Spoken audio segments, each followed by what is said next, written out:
Hello বন্ধুরা, class 12 semester 3 যে তোমাদের স্ট্রং রুটস অটোবায়োগ্রাফি আছে, আজকে তার থেকে আলোচনা করব সমস্ত রকমের এমসিকিউ। এই স্ট্রং রুটস থেকে যত রকমের এমসিকিউ হয় সেই এমসিকিউ আছে আলোচনা করব। তাই সেমিস্টার 3 সমস্ত ছাত্রদেরকে বলবো তোমরা অবশ্যই ভিডিও স্কিপ না করে পুরোপুরি দেখো। ভালো লাগে লাইক করো, কমেন্ট করো, বন্ধুদের সঙ্গে শেয়ার করো এবং এরকম ভিডিওগুলো পাওয়ার জন্য অবশ্যই চ্যানেলটিকে সাবস্ক্রাইব করে রাখো এবং পাশে থাকা বেল আইকন করতে একদম ভুলবে না। চলো স্ট্রং রুট থেকে দেখে নিই সমস্ত এমসিকিউগুলো আজকে আলোচনা করব। দেখো প্রথমে স্ট্রং রুটস দেখতে পাচ্ছ। স্ট্রং রুটস থেকে দেখো, strong roots is written by APJ Abdul Kalam. ঠিক আছে, strong roots is written by APJ Abdul Kalam, সঠিক উত্তর হবে APJ Abdul Kalam. The full name of APJ Abdul Kalam is Avul Pakir Jainulabdeen Abdul Kalam. Very very important, পুরো নামটা মনে রাখবে, Avul Pakir Jainulabdeen Abdul Kalam. Abdul Kalam was born in the year, দেখো 1931, এই এমসিকিউগুলো উত্তর দেওয়া আছে 1931। তারপর দেখো, Kalam was the president of India from 2002, অর্থাৎ 2002 থেকে 2007 পর্যন্ত আমাদের প্রেসিডেন্ট ছিলেন। Strong roots is part of dash and autobiography. Strong roots কি? A part of autobiography. Strong roots is an excerpt from wings of fire, অর্থাৎ উইংস অফ ফায়ার থেকে নেওয়া হয়েছে strong root. Strong roots presents a delightful sketch of APJ Abdul Kalam's early life and the development of his spiritual growth। সঠিক উত্তর হবে spiritual growth. এই ছিল 7টা। পরবর্তী চলে যাচ্ছি, দেখো পরে দেখো 8-এর দাগে কি বলেছে। 8-এর দাগে বলেছে, Kalam says he was born into dash a middle class family. APJ Abdul Kalam was by birth a Tamil, জন্মসূত্রে সে তামিল ছিলেন। Abdul Kalam was born in erstwhile Madras state, অর্থাৎ এইটা প্রথম উত্তর হবে এটা। দ্য ওয়ার্ড আরস্টওয়াইল মিনস কি? আরস্টওয়াইল মিনস প্রিভিয়াস, মানে পূর্ববর্তন বা আগেকার। The name of Kalam's father was, কালামের পিতার নাম কি? Jainulabdeen. Doctor Kalam's father had dash, এই 4টে অপশনের মধ্যে সঠিক উত্তর হবে। দেখতেই পাচ্ছ, neither formal education nor much wealth বা নর ওয়েলথ, এটা সঠিক উত্তর। Kalam's father possessed great innate wisdom and true generosity of spirit, সঠিক উত্তর এইটা, great innate wisdom and a true generosity of spirit. 15 দাগে দেখো, for Kalam's father his mother was an ideal helpmate, সঠিক উত্তর হবে helpmate. APJ Abdul Kalam's mother was কে ছিলেন? Ashiamma. The number of people who ate every day at doctor Kalam's house were more outsiders than all the family members to put together. বাড়িতে যতজন সদস্য থাকেন তার থেকে বেশি বাইরের মানুষরা খেতেন তিনাদের বাড়িতে, না তার মা খেতে দিতেন। Abdul Kalam describe his parents as being dash, এটা সঠিক উত্তর হবে এই দুটো অপশান এবং এইদিকে অপশান দেওয়া আছে, very poor and literate, neither wealthy nor highly educated but kind wise and large hearted, এটা সঠিক উত্তর হবে। তারপর তো 19, Kalam's parents were widely regarded as an ideal couple. Doctor Kalam's mother's lineage was more dash than his father's, এটা হবে distinguished, বেশি প্রভেদ ছিল। My mother's lineage was more distinguished, here lineage means family background, অর্থাৎ তাদের ফ্যামিলি ছিল, তার বাবার থেকে তার মায়ের ফ্যামিলি একটু বংশটা একটু বেশি খ্যাতনামা ছিল। One of the 4 years of Kalam's mother, মানে কালামের মায়ের একজন পরিবারের একজনই সদস্য, was awarded by British title, যে বাহাদুর উপাধি পেয়েছিলেন, এটা সঠিক উত্তর হবে বাহাদুর উপাধি পেয়েছিলেন ব্রিটিশদের দেওয়া। Kalam was a short boy with dash, Kalam was a short boy with, এটা হবে আনডিস্টিংগুইশড লুকস, ঠিক আছে। এরপরে দেখো, Kalam was born to dash, Kalam was born to tall and handsome parents, তাহলে পিতা ছিলেন tall and handsome parents. Abdul Kalam's ancestral house was built in, Abdul Kalam's ancestral house was built, Abdul কালামের যে পৈতৃক বাড়ি তৈরি হয়েছিল কবে? মিডিল 19th সেঞ্চুরি, এটা ছিল middle 19th century. Kalam's house was a dash fairly large pucca house, ঠিক আছে, fairly large pucca house. The Kalam's family lived in a dash, Kalam family lived in a limestone and brick house, অর্থাৎ চুনাপাথর এবং ইট দিয়ে তৈরি বাড়ি। Doctor Kalam lived on the dash street, এটা হবে মস্কো স্ট্রিট বা Mosque Street. The meaning of the word austere means, austere কথা অর্থ হচ্ছে স্টার্ন, সঠিক উত্তর অস্টার কথা অর্থ হচ্ছে স্টার্ন। তারপর দেখো 30-এর দাগে, Kalam's father use to avoid all dash all inessential comforts and luxury. Kalam's father was not dash not luxuries. How does APJ Abdul Kalam sum up his childhood in Rameswaram? A very secure time materially and emotionally, বইতে পড়লেই বুঝতে পারবে উত্তরটা হবে a very secure time, materially and emotionally. Kalam's normally ate with dash, Kalam normally খেতেন কার সঙ্গে? তার মায়ের সাথে। The speaker usually at sitting on the floor of the kitchen, মেঝেতে বসে খেতেন রান্নাঘরের। Kalam's mother would serve him rice on a dash, on a banana leaf, কলা পাতার উপর তাকে খেতে দিতেন।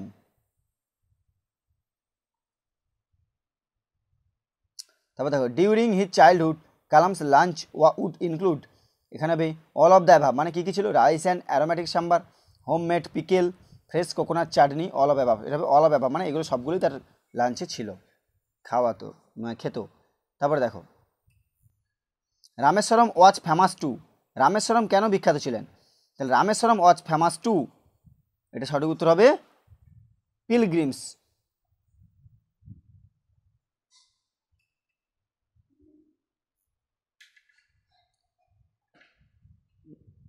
দেখো, দেখতেই পাচ্ছ, Rameswaram was famous to pilgrims, সঠিক উত্তর হবে pilgrims. Rameswaram was famous to pilgrims for, কিসের জন্য বিখ্যাত? তীর্থযাত্রী, দ্য শিব টেম্পল, এখানে একটা শিব মন্দির ছিলেন তার জন্য বিখ্যাত। The Shiva temple was dash walk from Abdul Kalam's house, যে শিব টেম্পলটা কত দূরে ছিল আব্দুল কালামের বাড়ি থেকে?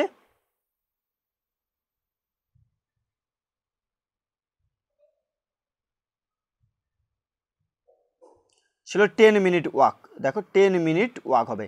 The Shiva temple was 10 minute walk from Abdul Kalam's house. The locality where Kalam spend his childhood was predominantly dash Muslim, যেখানে তিনি থাকতেন তাই এলাকা ছিল মুসলিম। ঠিক আছে, পরবর্তী প্রশ্ন চলে যাচ্ছি। দেখো যে doctor Kalam lived dash with both Hindu and Muslim neighbours amicably, মানে বন্ধু সুলভ তিনি বসবাস করতেন। Kalam's grew up in a society which was secular integrated. How does Kalam describe his neighborhood? A predominantly Muslim locality close to the famous Shiv temple where Hindu families lived amicably with their Muslim neighbors. তারপরে দেখো, Kalam's father would take him to the mosque for dash, মসজিদে নিয়ে যেতেন কেন? Evening প্রেয়ার্সের জন্য। The prayer chanted in the mosque were, অর্থাৎ মসজিদে যে প্রেয়ার হতো তা কিসে? আরবি ভাষায় হতো। People sat outside the mosque and waited for Kalam's father, বাইরে অপেক্ষা করতো তার বাবার জন্য। Many people offered bowls of water to Kalam's father who would, কী করতেন তিনি? Dip his finger tips in them and say a prayer, আঙুল ডুবিয়ে প্রার্থনা করতে বলতেন। Having dipped his finger tips in the bowl of water and saying a prayer, Kalam's father কী করতেন? স্যাংটিফাইড দ্য ওয়াটার, জলটাকে পবিত্র করে দিতেন। The water sanctified by Kalam's father was carried home for, কাদের জন্য নিয়ে যেত জলটাই?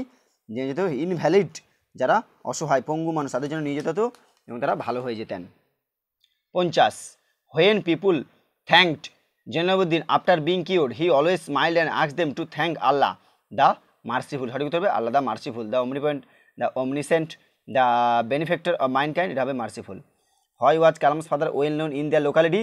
কেন তিনি বিশেষ পরিচিত হয়েছিলেন, বিখ্যাত হয়ে গেছিলেন? কারণ he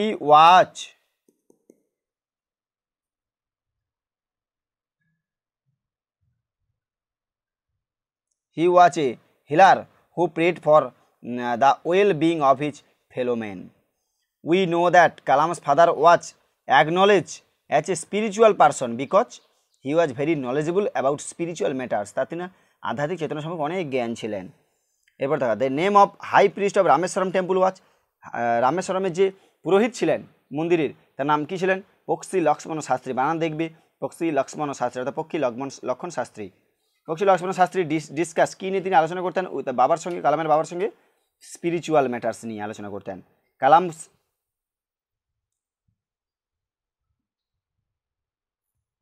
Kalam once asked his father about dash, কালাম একবার তার বাবাকে জিজ্ঞাসা করেছে কী সম্পর্কে? About the relevance of prayers, relevance of prayer অর্থাৎ প্রার্থনার প্রাসঙ্গিকতা সম্পর্কে তিনি জিজ্ঞাসা করতেন। According to Jainulabdeen, prayer made possible a communion dash, এটা হবে of the spirit between people, এই প্রার্থনা যখন করে কি আত্মা, মানে of the spirit between people, মানুষের মধ্যে আত্মার আদান প্রদান ঘটে। এটা according to doctor Kalam's father during prayer কী করে? যখন কেউ প্রার্থনা করে, ওয়ান্স একজন becomes a part of the cosmos, এই বিশ্ব ব্রহ্মাণ্ডের একজন হয়ে ওঠে। এরপরে দেখ 58 পেজে, 58 দাগে, Abdul Kalam's father would convey complex spiritual concept smile simple down to earth, কোন ভাষায় তিনি তার এগুলোকে বিবরণ দিতেন? তামিল ভাষায়। When troubles come try to understand the relevance of your sufferings, this is said, কে বলেছিলেন এটা? না, তার বাবা জৈনুলাবুদ্দিন এটা বলেছিলেন। তারপরে দেখো, according to Kalam's father, since adversity always presents opportunities for introspection, we must try to understand its relevance, understand his relevance. Dash always presents opportunities for introspection, এটা সঠিক উত্তর হবে অ্যাডভার্সিটি। ভেরি ভেরি ইম্পর্টেন্ট প্রশ্ন, adversity always presents opportunities for introspection. তারপরে দেখো, in the words of Abdul Kalam's father, adversity always presents opportunity for introspection. Adversity presents opportunity introspection, here the word introspection means কি, deep thought about one thoughts feeling of behaviour. এটা মানে হচ্ছে introspection কথা, অর্থাৎ এটা deep thought about one thought feeling or behaviour. Kalam's father's answer filled Kalam with energy and enthusiasm. তাহলে কালামের বাবার উত্তরগুলো ফিল্ড কালামকে ভরিয়ে দিত উইথ এনার্জি, খুব শক্তি, অ্যান্ড এনথুজিয়াজম, উৎসাহ উদ্যমের সঙ্গে। Whenever human beings and themselves alone, যখনই মানুষ তারা নিজেকে একা অনুভব করে, as a dash they started looking for a company, a natural reaction. According to Kalam's father, whenever one feels lonely, one starts looking for dash, one start looking for company. তারপর দেখো 77 দাগে, according to Kalam's father, when people are trouble,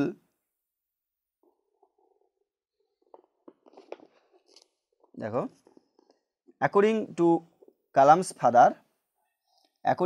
father, when people are in trouble, they look for someone to help them. সঠিক উত্তর হবে they look for someone to help them. According to Kalam's father, whenever people reach in impasse, they কী করে, they look for someone to show them the way out. প্রশ্নগুলো একই রকম, দেখো 3টে প্রশ্ন আলাদা আলাদা। According to Kalam's father, when people are trouble, যখন মানুষ সমস্যা পড়ে কী করে, এটা হচ্ছে যখন কোথাও অন্য গলিতে চলে যায় তারা কী করে। The people who come to Jainulabdeen were dash, were in distress. Kalam's father believed that for people in distress he was a mere mediator. This is not a correct approach at all, here this refers to, this মানে বলা হয়েছে propitiate demonic forces with prayers and অফারিংসকে বলা হয়েছে this is কি, to propitiate demonic force with prayers and offerings. এরপরে আছে, Kalam remembers his father starting his day, কটার সময় তার বাবার দিন শুরু করতো, 4 AM, ভোর 4টের সময়। Jainulabdeen started his day at 4 AM with dash, with নামাজের মাধ্যমে দিন শুরু করতেন। আপনাদের নামাজ, Kalam's father use to walk, কোথায়, স্মল কোকোনাট গ্রোভ, এই গ্রোভে যেতেন তিনি, অর্থাৎ নারকেলের বাগানে তিনি ঘুরতে যেতেন। The coconut grove where Abdul Kalam's father use to walk down every morning was about dash 4 miles ছিল, যেটা দূরত্ব 4 miles। Kalam's father would return from the grove dozen coconuts, 12টি ডজন, অর্থাৎ 12 ডজন কোকন মানে 12টি নারকেল নিয়ে তিনি বাড়ি ফিরতেন। Kalam's father use to take his breakfast dash after returning from the coconut grove, অর্থাৎ নারকেল বাগান থেকে ঘুরে আসার পরে তিনি তার ব্রেকফাস্ট করতেন। Kalam's father followed his routine till, কতদিন পর্যন্ত তিনি তার এই নিয়ম তিনি মেনে চলতেন, late 60 পর্যন্ত, late 60, early 60, ডেথ late 50, late 60, এটা হতে হবে late 60s। Kalam throughout his life had tried to emulate his father in his own world of science and technology. Kalam throughout his life, তার সারা জীবন ধরে, হ্যাড ট্রাইড চেষ্টা করেছে, টু এমুলেট হিজ ফাদার বাবাকে বোঝার, ইন হিজ ওন ওয়ার্ড, তার নিজের জগৎ দিয়ে, নিজের ক্ষমতা দিয়ে, কিসের মাধ্যমে, সায়েন্স অ্যান্ড টেকনোলজি, বিজ্ঞান এবং প্রযুক্তির মাধ্যমে। APJ Abdul Kalam own world was concerned with dash, science and technology, এটা উত্তর হবে science and technology. Abdul Kalam was convinced that there existed divine power, very very important প্রশ্ন এটা। Abdul Kalam was convinced that there existed divine power, ঐশ্বরিক শক্তি, ডিভাইন পাওয়ার মানে ঐশ্বরিক শক্তি।